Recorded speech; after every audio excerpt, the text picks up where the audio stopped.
أعوذ بالله من الشيطان الرجيم. بسم الله الرحمن الرحيم. وصلى الله وسلم وبارك على حبيبنا محمد وعلى آله وأصحابه أجمعين.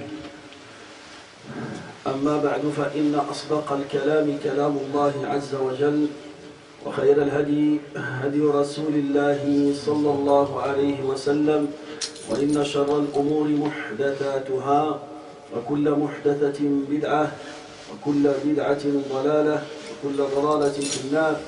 فيا رب أجرنا من النار بعفوك، وأدخلنا الجنة برحمتك يا عزيز يا غفار. أيها الإخوة الكرام، لا نزال بفضل الله عز وجل نتحدث عن الأصول الثلاثة التي يجب على كل مسلم أن يتعلمها. الأصول الثلاثة هذه هي التي تغرس في قلب المسلم حب الله وحب رسوله وحب دينه الإسلام. من تعلمها قوي إيمانه، من تعلمها ترسخ إيمانه، من تعلمها وعمل بها فتح الله بصيرته للحق ولاتباعه. Toujours, on parle sur les trois fondements que chaque musulman doit connaître et doit appliquer dans sa vie. Le musulman, il doit connaître son Seigneur, Allah Azza wa Jal. Le musulman, il doit connaître parfaitement son prophète, Muhammad sallallahu alayhi wa sallam. Le musulman, il doit connaître aussi sa religion, l'islam, et les règles de sa religion. Le musulman qui va apprendre ces trois fondements et qui va essayer de les mettre en pratique dans sa vie quotidienne, sa foi va augmenter. Son cœur, il va être guidé par Allah Azza wa Jal. Allah Ta'ala, il va lui donner une clairvoyance avec laquelle il va adorer Allah Azza wa Jal, et il va aimer Allah Azza wa Jal, il va aimer le prophète alayhi salatu wa salam, et il va aimer sa religion, l'islam. C'est pour cela, l'imam rahimahullah, l'écrivain de ce livre, il a commencé par une belle parole. Il a commencé son livre par Bismillahir-Rahmanir-Rahim. Et on a parlé sur la valeur de Bismillahir-Rahmanir-Rahim, et on a dit que le musulman, à chaque fois qu'il veut faire un acte, il doit commencer par Bismillah. Pourquoi? Il demande la bénédiction et le soutien et l'aide d'Allah Azza wa Jal. Après cette phrase de Bismillahir-Rahmanir-Rahim, قال الشيخ رحمه الله اعلم رحمك الله. L'écrivain, il a commencé son livre par Bismillahir-Rahmanir-Rahim. La deuxième phrase, pour attirer l'attention de celui qui veut apprendre, il a dit: sache qu'Allah te fasse miséricorde. Sache qu'Allah te fasse miséricorde. Il a fait un dua à ta faveur. Toi que tu veux apprendre, tu veux lire, tu veux écouter, tu veux expliquer ce livre-là, alors il a fait un dua avec toi. Sache qu'Allah te fasse miséricorde. Et on a dit toujours, le musulman qui veut passer un conseil, soit à sa femme, soit à ses enfants, soit à ses voisins, soit aux gens à la mosquée, partout, quand tu veux passer un conseil, tu veux passer un message, il faut utiliser la parole douce, il faut utiliser la bonne parole, il faut utiliser la sagesse. Quand tu dis à quelqu'un: sache qu'Allah te fasse miséricorde, ça n'a rien à voir avec une autre phrase. Tu lui dis: il faut faire ça, il faut que tu fais ça, c'est pas bien de faire ça. Non, d'abord tu prépares son cœur, tu prépares son cœur à accueillir, à accepter tes paroles. Des fois, la violence, même si tu dis la vérité, mais tu dis cette vérité par violence, alors personne ne va t'écouter. Et même si les gens écoutent, ils vont faire le contraire, ils ne vont pas pratiquer ce que tu demandes. Pourquoi? Parce que le cœur est fermé. Avant d'appeler à Allah Azza wa Jal, avant de passer un message, avant de parler avec les gens, il faut les préparer. Il faut préparer leur cœur à accueillir tes paroles. C'est pour cela, هذا العالم قال اعلم رحمك الله. بعد ذلك, il va commencer de t'expliquer qu'est-ce que tu dois connaître. قال اعلم رحمك الله أنه يجب علينا تعلم 4 مسائل. Sache qu'Allah te fasse miséricorde, qu'il est une obligation pour nous d'apprendre 4 choses. Alors là, quand il dit c'est une obligation, on a dit l'obligation, ça veut dire c'est une obligation individuelle. Il parle avec chaque musulman et chaque musulmane. Chacun d'entre nous, il doit apprendre et connaître ces 4 choses. La première chose, al-mas'alatul ula, al-ilmu.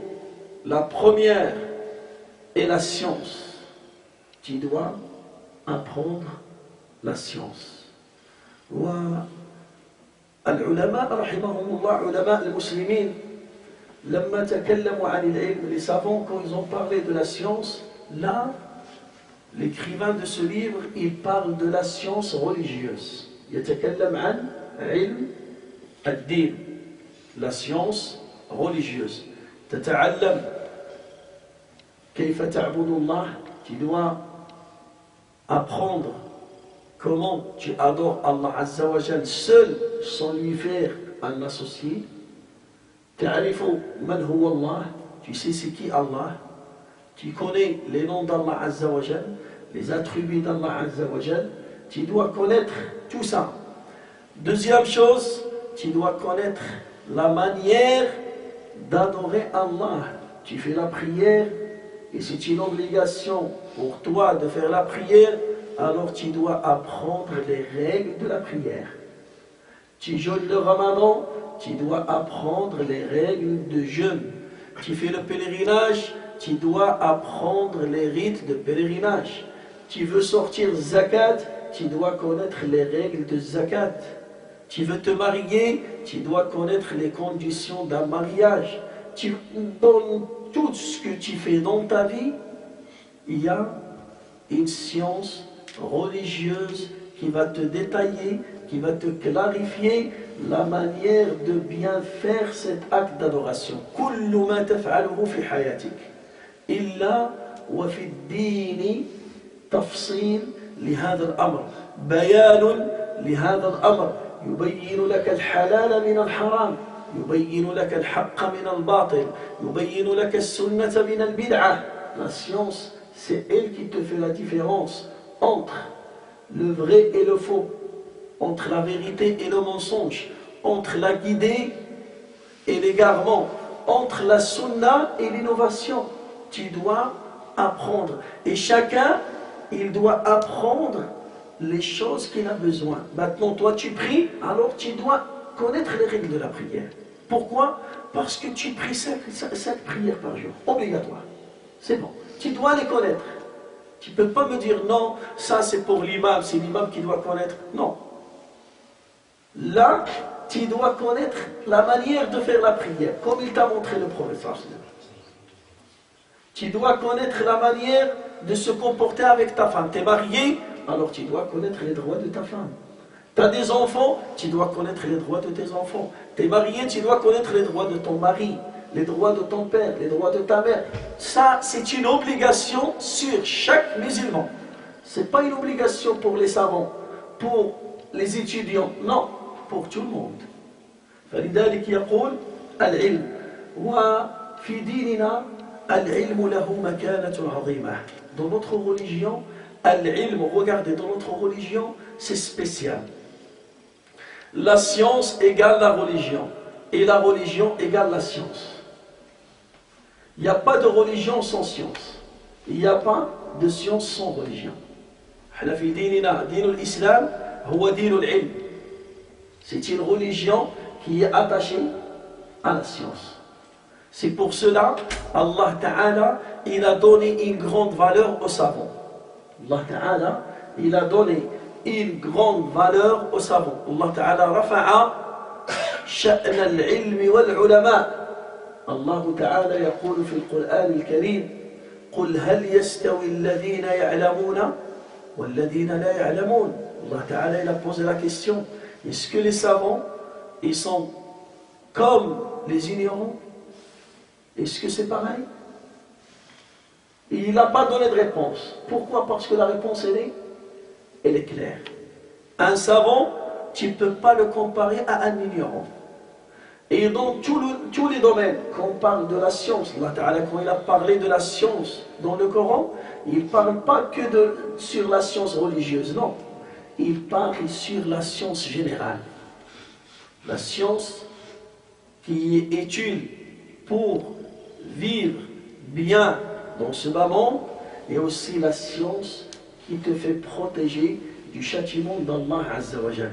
La science qui te fait protéger du châtiment d'Allah, c'est la science religieuse. La science qui te facilite à vivre le confort, à vivre bien dans ce bas monde, c'est la science de ce bas monde. Le physique, le chimique, le maths, la médecine, toutes ces sciences-là, Allah Ta'ala il nous invite à apprendre la science. Mais, sauf que le musulman, il apprend la science de dunya attachée avec la science de l'akhira. Attaché. Pourquoi? Parce que s'il apprend la science de dunya et son cœur est vide, il n'y a pas la crainte d'Allah, il n'y a pas la piété d'Allah Azza wa Jal, il n'y a pas la peur d'Allah, il n'y a pas l'amour d'Allah, alors cette science, il ne sera pas utile pour lui. Il sera utile pour lui pour vivre dans ce bas monde seulement. Mais tu vas trouver un ingénieur dans tel domaine, mais il ne prie pas, il ne fait pas la prière. Tu vas trouver un chercheur de médecine, un grand chercheur de médecine, mais il ne connaît pas Allah Azza wa Jal. Il ne fait pas de prière, il ne jeûne pas.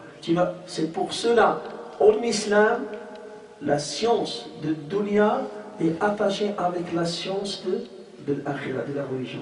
Allah Ta'ala, quand il a parlé dans le Coran عن الإنسان, Allah Ta'ala لما تكلم عن الإنسان, quand il a parlé de l'être humain qui va réussir dans ce bas monde et le jour du jugement dernier.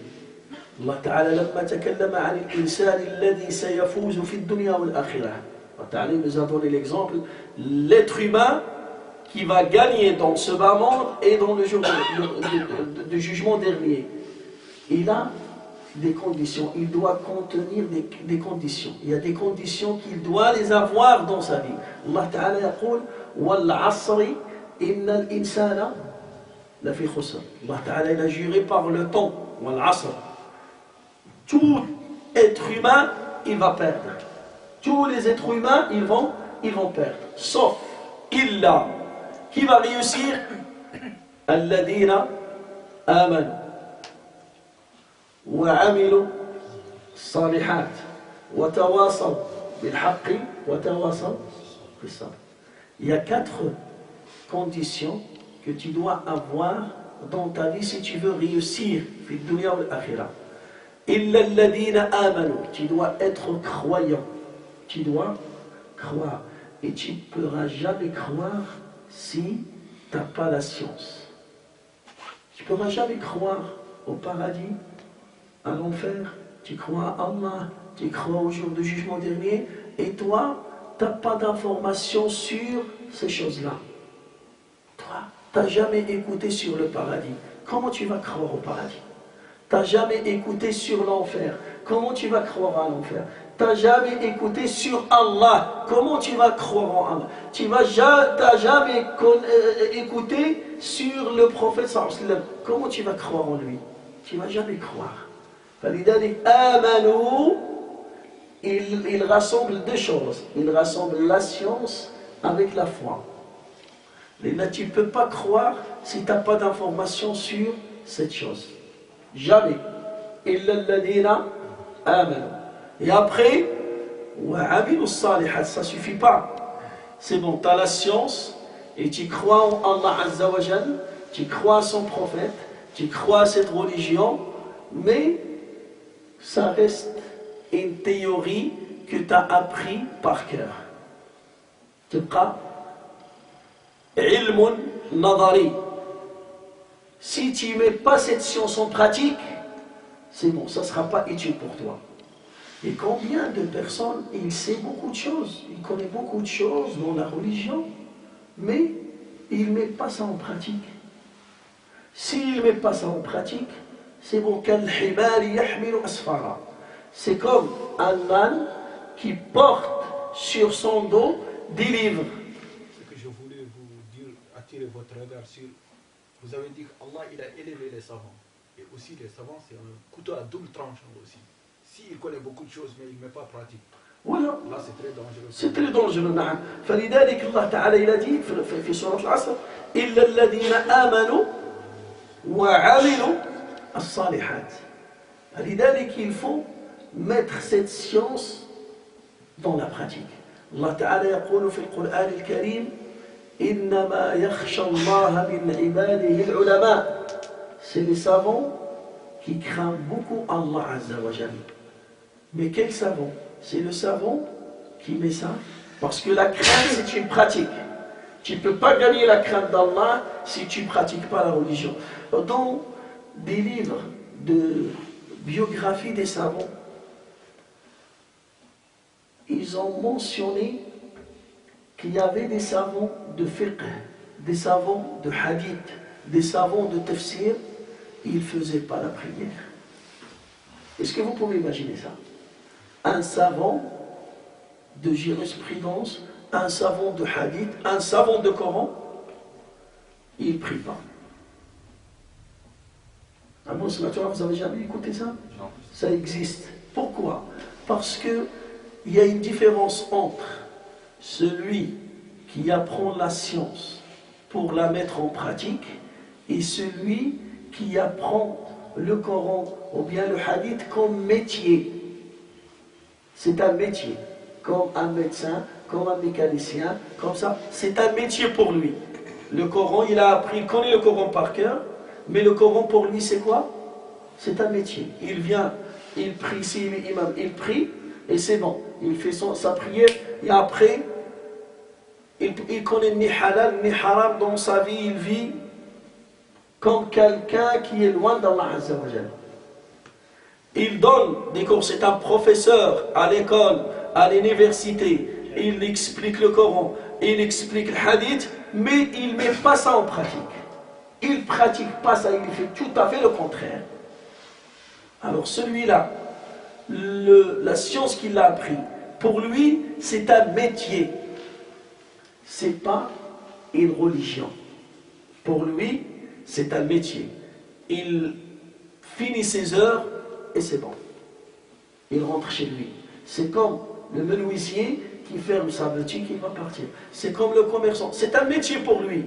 فلذلك الله تعالى il a précisé dans سورة العصر إلا الذين آمنوا وعملوا الصالحات.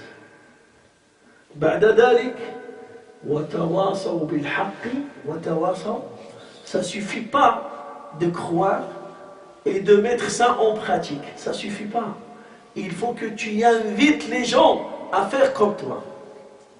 Il faut partager ce bien avec les autres. لن يؤمن أحدكم حتى يحب لأخيه ما يحبه لنفسه. Si tu veux être un bon croyant, le vrai croyant, c'est quelqu'un qui aime pour ses frères ce qu'il aime pour lui-même. Toi, tu veux adorer Allah correctement, alors tu dois montrer aux gens comment adorer Allah. Toi, tu veux gagner le paradis, alors il faut montrer aux gens comment on fait pour gagner le paradis. Toi, tu veux vivre le bonheur, la joie dans ce bas monde, alors il faut montrer, il faut partager ça avec les gens. Si tu gardes pour toi-même, ça ne sert à rien. Tu n'es pas un croyant fort, tu n'es pas un croyant qui est aimé par Allah Azza wa Jal, parce que la science, la foi avec la science, tu gagnes la miséricorde dans ton cœur. Quand tu te comportes avec les gens, tu te comportes avec miséricorde. Ça veut dire tu aimes le bien pour les autres. Si tu vois quelqu'un qui fait un blâmable, qui fait un péché, tu ne vas pas fermer ta bouche. Tu vas intervenir avec sagesse, avec politesse, et tu vas le conseiller, tu vas lui dire non, ne fais pas ça. Pourquoi? Parce que tu risques d'avoir ça, tu risques de perdre ça, tu risques de... Et quand tu vois quelqu'un qui fait un bien, tu vas l'encourager. Tu vas l'encourager à faire mieux, tu vas le remercier, tu seras reconnaissant envers lui, tu vas le pousser, tu vas l'aider, tu vas le soutenir. C'est ça le croyant. C'est ça l'être humain qui va gagner. Pour arriver à ça, il faut la science. في ديننا الحنيف أول آية أنزلها الله اقرأ باسم ربك الذي خلق. Le premier verset qui était révélé sur le prophète, c'est quoi? C'est lit. Parce que grâce à la lecture, tu vas apprendre la science. Grâce à la lecture, tu vas apprendre. Mais ce n'est pas n'importe quelle lecture qui va t'aider. Il faut lire au nom d'Allah. Ça veut dire quand tu veux apprendre une science, n'importe quelle science, n'oublie jamais Allah. Tu veux être spécialiste dans la médecine, masha'Allah. Mais il faut toujours mettre Allah dans tes yeux. Il ne faut jamais oublier les droits d'Allah Azza wa Jal sur toi. Va, fonce, apprends. Inscris-toi dans des formations, fais ça, mais toujours au nom d'Allah. Ça veut dire j'apprends. Pourquoi? J'apprends et je crains Allah. Et je remercie Allah. Et je pratique la religion d'Allah Azza wa Jal dans tout ce que je fais dans ma vie. Et on va s'arrêter là, Inch'Allah Azza wa Jal. Le week-end prochain, on va continuer de parler sur la valeur de la science et la valeur des savants dans notre religion. فاللهم علمنا ما ينفعنا ولا بما علمتنا وزدنا علما يا رب العالمين. سبحانك اللهم وبحمدك نشهد أن لا إله إلا أنت نستغفرك ونتوب إليك. سبحان ربك رب العزة عما يصفون وسلام على المرسلين والحمد لله رب العالمين.